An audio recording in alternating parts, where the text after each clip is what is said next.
Lollardy was a political and religious movement that existed from the mid-14th century to the English Reformation. It was initially led by John Wycliffe, a prominent theologian who was dismissed from the University of Oxford in 1381 for criticism of the Church, especially in his doctrine on the Eucharist. The Lollards' demands were primarily for reform of Western Christianity. Etymology. Lollard, Lollardy or Lolla was a popular derogatory nickname given to those without an academic background, educated if at all only in English, who were reputed to follow the teachings of John Wycliffe in particular, and were certainly considerably energized by the translation of the Bible into the English language. By the mid-15th century, Lollard had come to mean a heretic in general. The term is said to have been coined by the Anglo-Irish cleric, Henry Crumper, but its origin is uncertain. According to the Oxford English Dictionary, it most likely derives from Middle Dutch lollard, mumbler, mutterer, from a verb lollen, to mutter, mumble. It appears to be a derisive expression applied to various people perceived as heretics, first the Franciscans and later the followers of Wycliffe. Originally the word was a colloquial name for a group of the harmless ories of the dead during the Black Death, in the 14th century, known as Alexians, Alexian brothers or Cellites.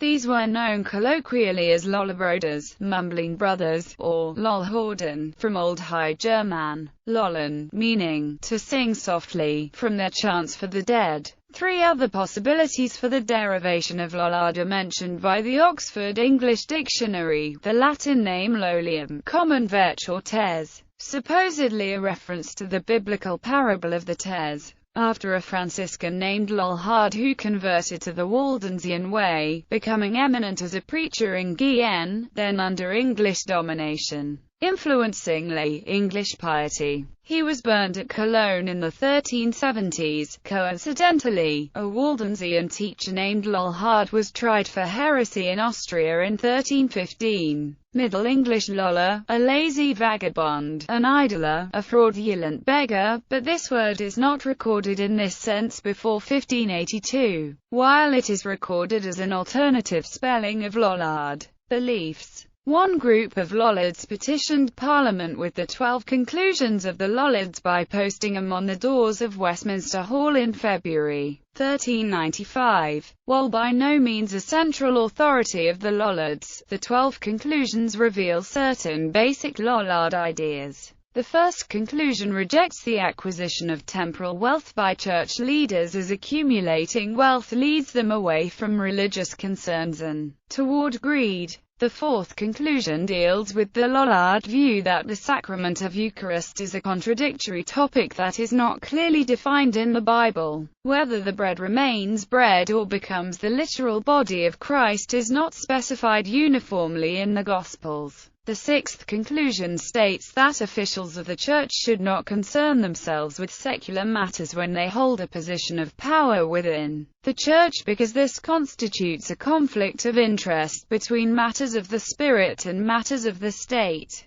The eighth conclusion points out the ludicrousness, in the minds of Lollards, of the reverence that is directed toward images of Christ's suffering. If the cross of Christ, the nails, spear, and crown of thorns are to be honored, then why not honor Judas's lips? If only they could be found. The Lollards stated that the Catholic Church had been corrupted by temporal matters and that its claim to be the true Church was not justified by its heredity. Part of this corruption involved prayers for the dead, and chantries. These were seen as corrupt since they distracted priests from other work, and that all should be prayed for equally. Lollards also had a tendency toward iconoclasm. Expensive church artwork was seen as an excess. They believed effort should be placed on helping the needy and preaching rather than working on expensive decorations. Icons were also seen as dangerous since many seemed to be worshipping the icons more than God. Believing in a lay priesthood, the Lollards challenged the Church's authority to invest or deny the divine authority to make a man a priest, denying any special status to the priesthood. Lollards thought confession to a priest was unnecessary since according to them priests did not have the ability to forgive sins. Lollards challenged the practice of clerical celibacy and believed priests should not hold government positions, as such temporal matters would likely interfere with their spiritual mission. History. At first, although Lollardy was denounced as a heresy, Wycliffe and the Lollards were sheltered by John of Gaunt and other anti-clerical nobility, who may have wanted to use Lollard advocated clerical reform to acquire new sources of revenue from England's monasteries. The University of Oxford also protected Wycliffe and similar academics on the grounds of academic freedom and, initially, allowed such persons to retain their positions despite their controversial views. Lollards first faced serious persecution after the Peasants' Revolt in 1381. While Wycliffe and other Lollards opposed the revolt, one of the peasants' leaders, John Ball, preached Lollardy. The royalty and nobility then found Lollardy to be a threat not only to the church, but to English society in general. The Lollards' small measure of protection evaporated.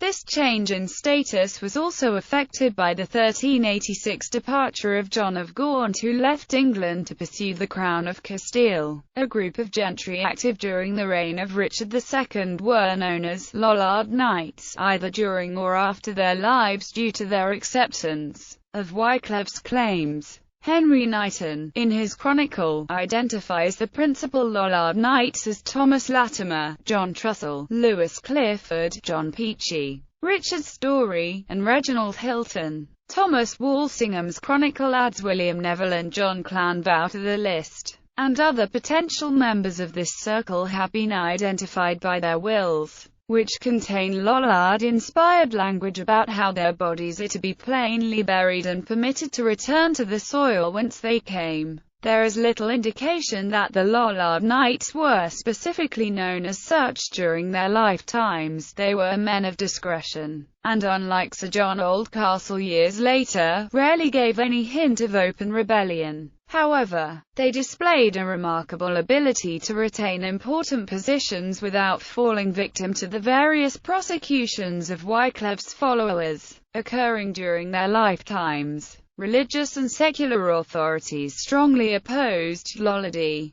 A primary opponent was Thomas Arundel, Archbishop of Canterbury, assisted by bishops like Henry Le Despencer of Norwich, whom the chronicler Thomas Walsingham praised for his zeal. King Henry IV passed the De Heretico Combrenda in 1401, which did not specifically ban the Lollards, but prohibited translating or owning the Bible and authorized burning heretics at the stake. By the early 15th century, stern measures were undertaken by church and state which drove Lollardy underground. One such measure was the 1410 burning at the stake of John Badby, a layman and craftsman who refused to renounce his Lollardy. He was the first layman executed in England for the crime of heresy. Sir John Oldcastle, a close friend of King Henry V, was brought to trial in 1413 after evidence of his Lollard beliefs was uncovered. Oldcastle escaped from the Tower of London and organised an insurrection, which included an attempted kidnapping of the king. The rebellion failed, and Oldcastle was executed.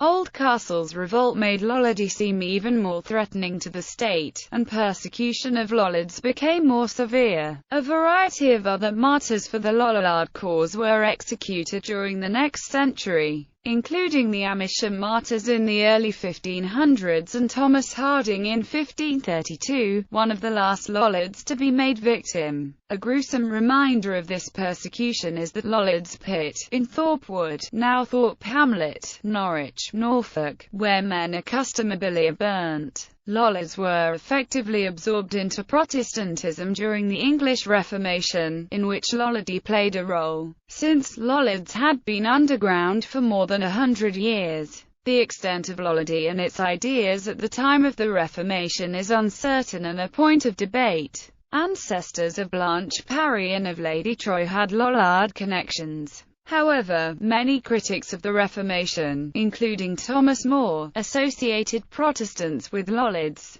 Leaders of the English Reformation, including Archbishop Thomas Cranmer, referred to Lollardy as well, and Bishop Cuthbert of London called Lutheranism the foster child of the Wycliffite heresy. Scholars debate whether Protestants actually drew influence from Lollardy or whether they referred to it to create a sense of tradition. Despite the debate about the extent of Lollard influence, there are ample records of the persecution of Lollards from this period. In the Diocese of London there are records of about 310 Lollards being prosecuted or forced to abjure between 1510 and 1532. In Lincoln 45 cases against Lollardy were heard in 1506 to 1507, and in 1521 there were 50 abjurations and 5 burnings of Lollards. In 1511, Archbishop Warham presided over the abjuration of 41 Lollards from Kent and the burning of 5. The extent of Lollardy in the general populace at this time is unknown, but the prevalence of Protestant iconoclasm in England suggests Lollard ideas may still have had some popular influence if Zwingli was not the source.